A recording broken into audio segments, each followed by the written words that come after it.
Bonjour et bienvenue sur les Chroniques de Gree pour la review du Snowspeeder et d'Akralton, une Black Series 6 pouces de chez Hasbro. Avant de commencer, voici quelques informations concernant cet engin.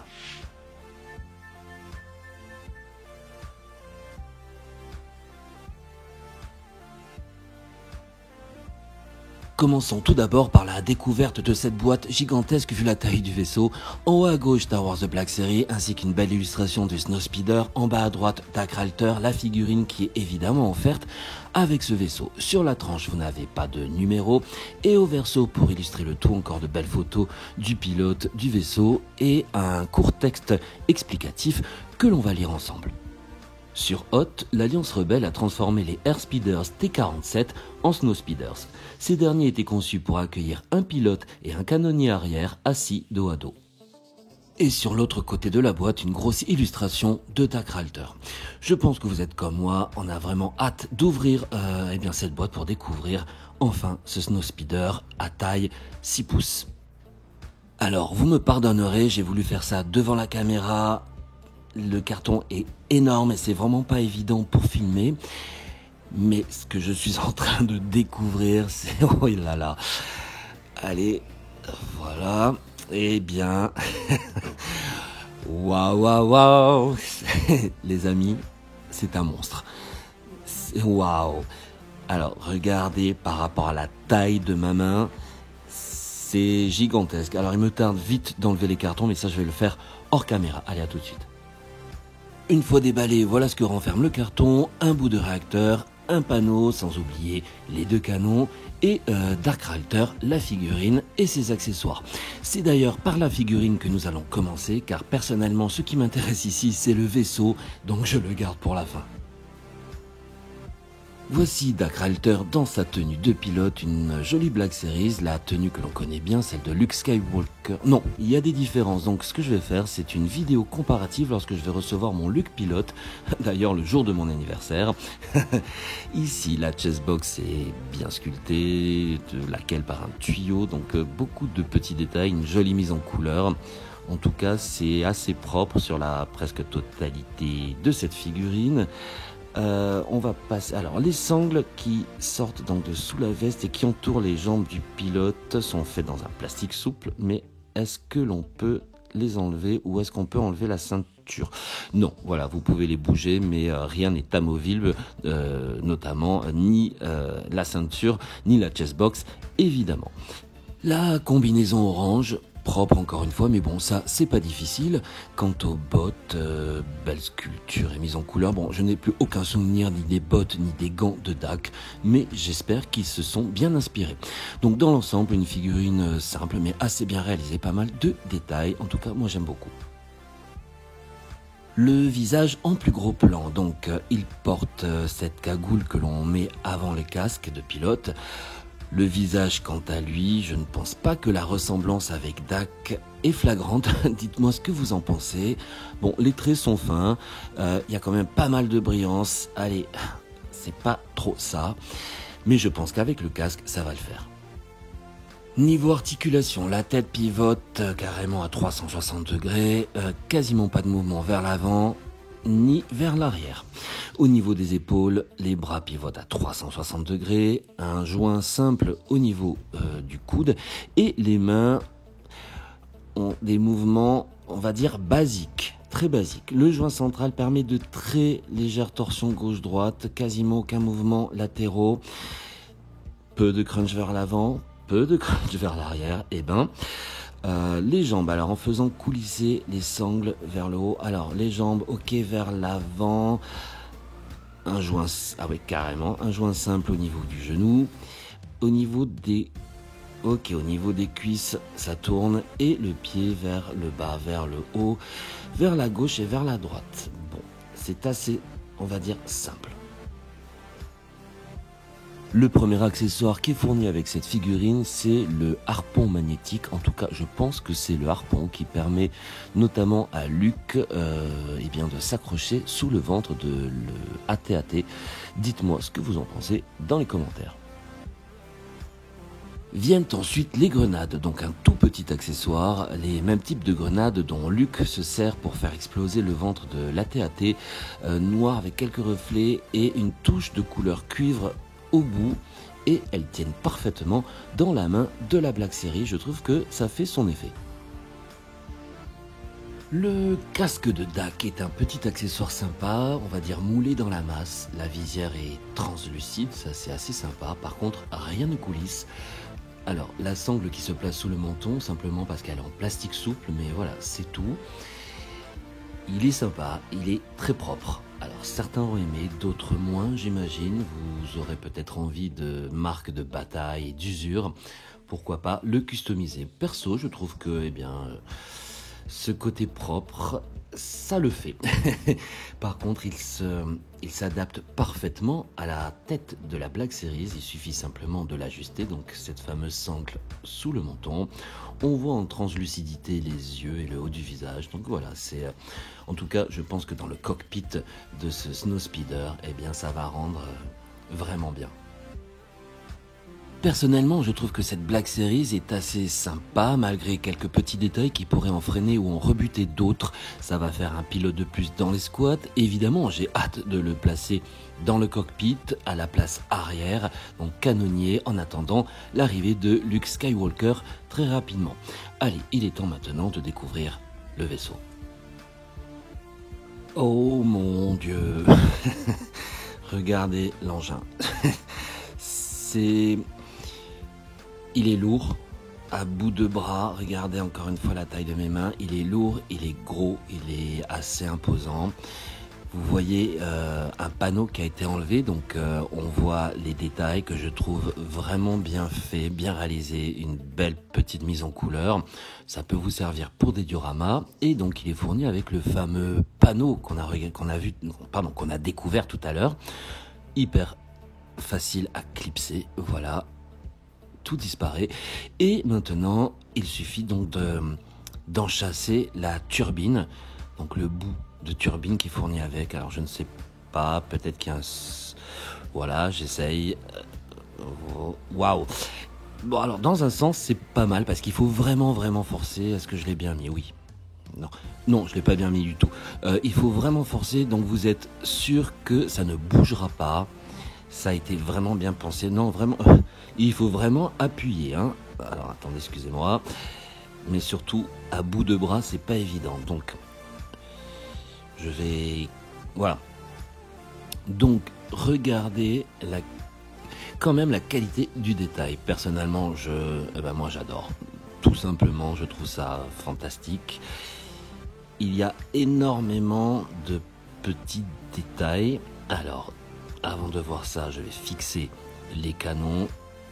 C'est vraiment tout bête, il y a 2 encoches, vous fixez et ça tient parfaitement bien. Ça c'est vraiment un bon point, c'est pas le truc qui va partir en y touchant. Voilà, donc le deuxième canon, même procédé. Et voilà. Très sincèrement, encore une fois, dites-moi dans les commentaires si vous appréciez.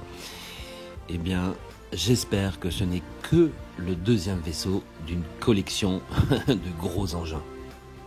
Le Snowspeeder est fourni avec son harpon, un harpon assez classique, il suffit de clipser dans le trou arrière, il coulisse sur lui-même, une couleur unie teintée dans la masse. Personnellement, ce que j'aime, donc évidemment, ce sont les paint, les wash, notamment ces espèces de traces un petit peu partout, d'usure, de brûlure, de salissure, de casse. Regardez, mais alors je n'arrive pas à comprendre comment c'est fait parce que on dirait que c'est intégré dans le plastique. Ce n'est pas que de la peinture. Très sincèrement, je ne sais pas. En tout cas, c'est pas mal, c'est bien réalisé. Vous voyez qu'il y a Il n'y a pas de stickers, c'est que de la peinture. Donc, personnellement, moi voilà, comme on dit, c'est moche, mais je kiffe. Et beaucoup de détails, et je pense qu'il y a pas mal de trucs cachés qu'on va voir ensemble. Regardez, non, vraiment, il y en a vraiment partout, et je pense qu'il y en a également sous l'appareil. Je vais vous montrer quelque chose que je trouve personnellement génial. À l'arrière de l'appareil, en soulevant cette partie, eh bien, vous faites apparaître les correcteurs d'assiette. Ces espèces de flaps donc, qui vont contrôler le balancement de l'appareil, donc que ce soit des avions ou des astronefs. Donc vous le soulevez et vous tirez à l'arrière.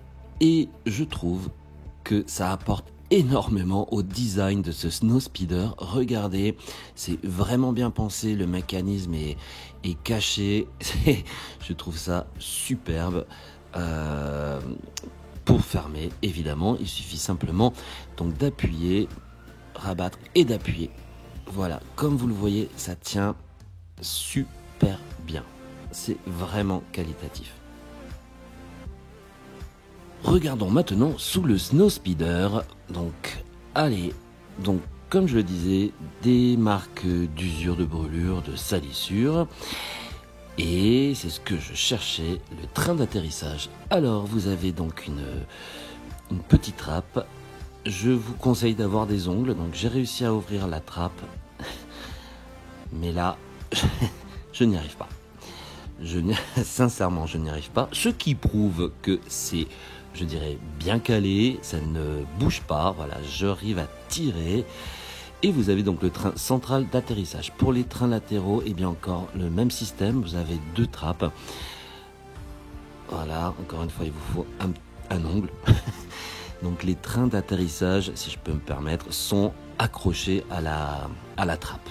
Voilà, c'est un système tout bête qui fonctionne. Et ça fait son effet. Encore une fois, bien pensé et qualitatif. Passons maintenant à l'arrière de l'appareil. Alors, vous voyez l'arrière des moteurs. Cette partie, je ne sais pas à quoi correspond. Évidemment, je ne suis pas un expert en Snowspeeder, vous l'imaginez. Mais par contre, ce que j'ai découvert, eh bien, c'est le grappin. Je trouve l'idée excellente, cette corde qui se déroule, donc qui passe à travers l'engin. Pour la renrouler, vous n'avez pas un système de manivelle ou autre, il suffit simplement d'ouvrir cette petite trappe, encore une fois avec un ongle, de tirer l'autre côté de la corde.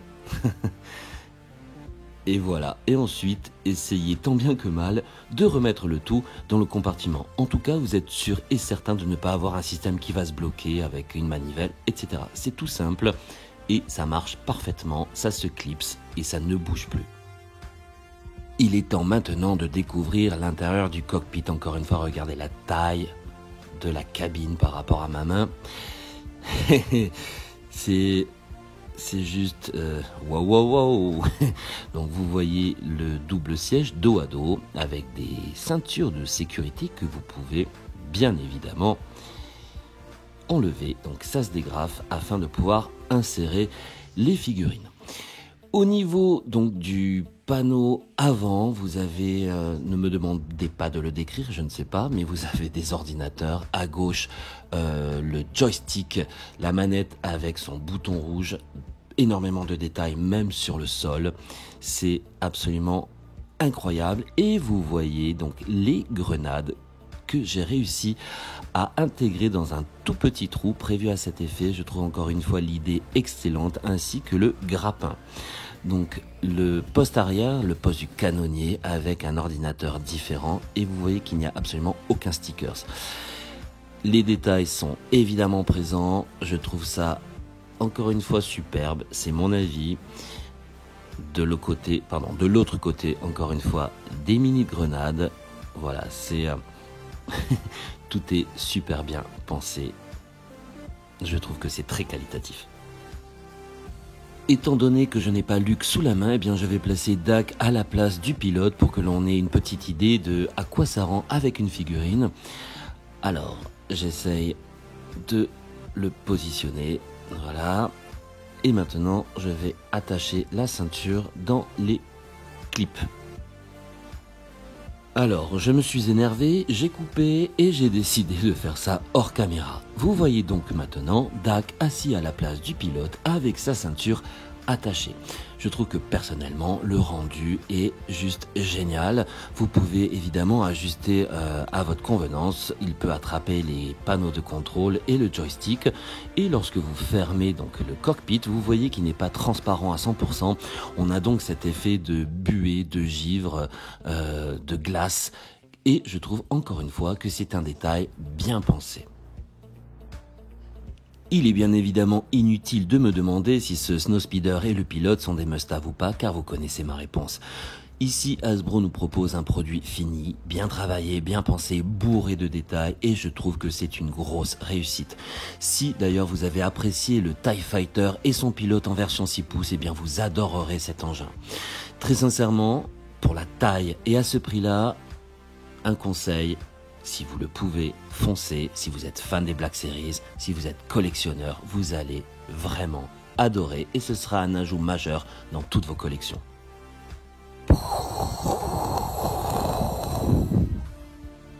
J'espère que vous avez apprécié cet effet spécial digne des plus grands films d'Hollywood et que vous avez aimé cette présentation. Si c'est le cas, n'hésitez pas à me le dire, à liker la vidéo et à vous abonner à la chaîne. Je sais, j'en demande beaucoup, mais c'est le seul moyen, si vous le désirez, de m'aider gratuitement à progresser dans YouTube et à vous offrir de plus en plus de contenus différents. Je vous dis à très bientôt, prenez soin de vous et que la force soit avec vous, toujours.